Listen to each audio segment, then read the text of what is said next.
There is a shift happening that most mothers won't notice until it's too late. The creative work you do at home, the things you make with your hands or design on your laptop during nap time, is no longer just a hobby. It's capital, monetizable capital. And if you're not treating it that way, you're leaving an entire income stream on the table. For decades, creativity was framed as something separate from economics. You either had a real job or you had a creative outlet. The economy rewarded repetition, scale, and factory logic, but the internet broke that model. Now, the economy rewards uniqueness, taste, and creative signal. And mothers, who have been building creative systems inside their homes for years, are sitting on assets they don't even recognize. Let's be clear about what capital means. Capital is anything that generates value over time. A savings account is capital. A rental property is capital. But so is a design aesthetic. So is a content library. So is a recipe system that people trust. If it compounds, if it attracts attention, if it can be packaged and sold, it's capital. And here's the part most people miss. Creative capital doesn't require a storefront. It doesn't require employees. It doesn't even require you to leave your house. It requires one thing: a system that turns your creative outputs into repeatable income. Think about what you already do. You style a room, you plan a meal, you organize a closet. You design a printable for your kid's birthday. You take a photo that gets saved by dozens of people. Every single one of those actions is a micro asset. And if you stack them, if you document them, if you package them, they become a portfolio. The traditional work model taught us to trade time for money. You show up, you perform a task, you get paid. But creative capital works differently. You create something once, and it pays you repeatedly. A digital download, a template, a course, a design file, a subscription offer. These are assets that scale without you. And mothers have a structural advantage here that no one talks about. You are already operating inside the highest value consumer vertical on the planet. Home, family, identity, lifestyle. Brands spend billions trying to reach the demographic you live inside. You don't need to guess what mothers want. You are the market. But here's where most mothers stall. They create, but they don't monetize. They share, but they don't own the distribution.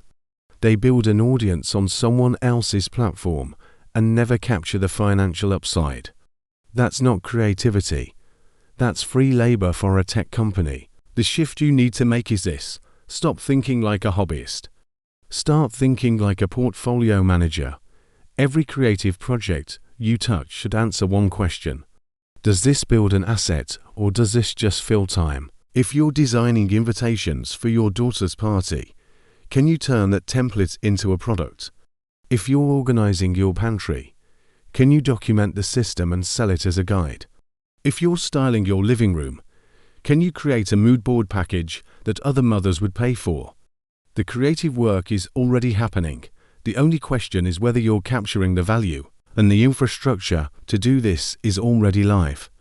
Platforms like Etsy, Gumroad, Teachable, Notion, Canva.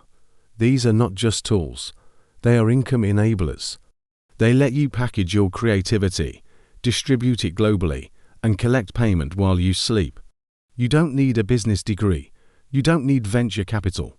You just need to treat your creative output like the economic asset it is. Let's talk about leverage. In the old economy, leverage meant employees or machines.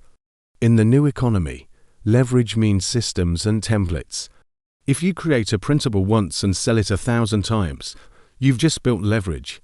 If you record a tutorial once and it generates income for 3 years, that's leverage. The creativity happens once, the revenue compounds, and this is where mothers have a compounding advantage. You are already building systems. Morning routines, meal plans, budget trackers, cleaning schedules. Every system you use to run your household is a potential product. Every framework you've developed to manage your home is intellectual property. The difference between a mother who monetizes her creativity and one who doesn't is not talent. It's not time. It's not even audience size. It's perspective. One sees her creative work as personal. The other sees it as capital. Here's a framework you can use starting today. The Creative Capital Audit. Look at the last 30 days of your life. What did you create? What did you design? What systems did you build? What problems did you solve creatively? Now ask yourself, which of those outputs could be packaged, documented, and sold? Maybe it's a meal planning template. Maybe it's a budgeting spreadsheet. Maybe it's a set of Canva designs. Maybe it's a guide to organizing a playroom. Whatever it is, it already exists. You've already done the creative work. Now you just need to treat it like an asset. And here's the part that changes everything. Once you start thinking this way, your entire home becomes an economic laboratory.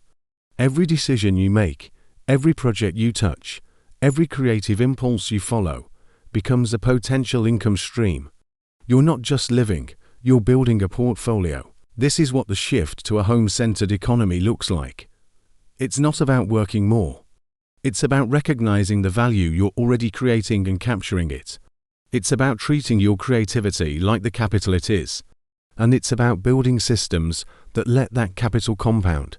The mothers who understand this early will build income streams that outlast any traditional job. They'll own their time. They'll own their intellectual property. They'll own the upside. And they'll do it all from the same living room where they're raising their kids. But the window is short. The platforms are open now. The market is hungry now. The infrastructure is accessible now. 5 years from now, this space will be crowded. The early movers will own the distribution. The late movers will be competing on price. So the question isn't whether your creativity is monetizable. It is. The question is whether you're going to treat it that way. Because the economy has already shifted. The only question is whether you're shifting with it. Your creativity is not a hobby. It's not a side project. It's not something you do when you have extra time. It's capital. And capital, when managed correctly, compounds. That's the home economic advantage. And it's available to you right now. This content is for informational and educational purposes only.